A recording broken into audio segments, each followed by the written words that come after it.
আজকের ভিডিওতে নিরীহ বাঙালির গুরুত্বপূর্ণ জ্ঞানমূলক প্রশ্ন উত্তর নিয়ে আলোচনা করব। 1 নম্বর প্রশ্ন, রোকেয়া সাখাওয়াত হোসেনের স্বামীর নাম কি? উত্তর, রোকেয়া সাখাওয়াত হোসেনের স্বামীর নাম সৈয়দ সাখাওয়াত হোসেন। 2 নম্বর প্রশ্ন, কার প্রেরণায় রোকেয়া সাখাওয়াত হোসেন সাহিত্য চর্চা শুরু করেন? উত্তর, স্বামীর প্রেরণায় রোকেয়া সাখাওয়াত হোসেন সাহিত্য চর্চা শুরু করেন।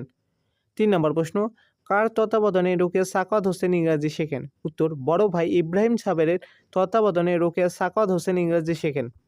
4 নম্বর প্রশ্ন, কাদেরকে দুর্বল ও নিরীহ বলা হয়েছে? উত্তর, বাঙালিকে দুর্বল ও নিরীহ বলা হয়েছে। 5 নম্বর প্রশ্ন, নিরীহ বাঙালি প্রবন্ধে আমাদের খাদ্যদ্রব্যের গুণ কয়টি?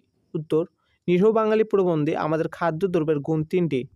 6 নম্বর প্রশ্ন, বাঙালিরা কাদের নিকট ভিক্ষা করে? উত্তর, আমেরিকানদের নিকট ভিক্ষা করে। 7 নম্বর প্রশ্ন, রাজ্য স্থাপন করা অপেক্ষা কী উপাধি লাভ সহজ? উত্তর, রাজ্য স্থাপন করা অপেক্ষা রাজা উপাধি লাভ সহজ।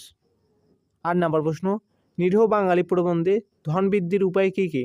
উত্তর, নিরীহ বাঙালি প্রবন্ধে ধন বৃদ্ধির উপায় বাণিজ্য ও কৃষি। 9 নম্বর প্রশ্ন, আমাদের কাব্যে কোন রস বেশি? উত্তর, আমাদের কাব্যে করুণ রস বেশি। 10 নম্বর প্রশ্ন, ফেমিন রিপোর্ট অর্থ কী? উত্তর, ফেমিন রিপোর্ট অর্থ দুর্ভিক্ষ সমাচার। 11 নম্বর প্রশ্ন, কুন্তলিন অর্থ কী? উত্তর, কুন্তলিন অর্থ এক সময় চুলে ব্যবহৃত একটি জনপ্রিয় তেল। 12 নম্বর প্রশ্ন, আমাদের প্রধান ব্যবসায় কী? উত্তর, আমাদের প্রধান ব্যবসায় বাণিজ্য। 13 নম্বর প্রশ্ন, ভারতবর্ষ অট্টালিকা হলে বঙ্গদেশ তার কী? উত্তর, ভারতবর্ষ অট্টালিকা হলে বঙ্গদেশ তার নায়িকা।